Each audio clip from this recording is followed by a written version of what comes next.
சத்தியம் நீதான் சகலமும் நீதான்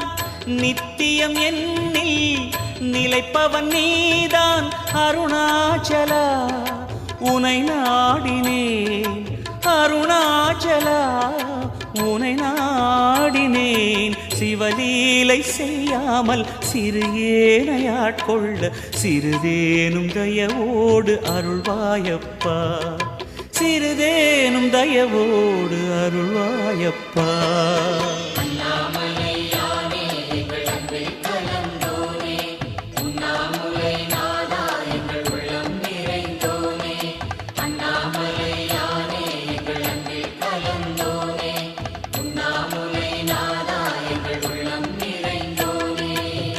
சிவமயமாக தெரிகிறதே சிந்தையில் சிவயோகம் வருகிறதே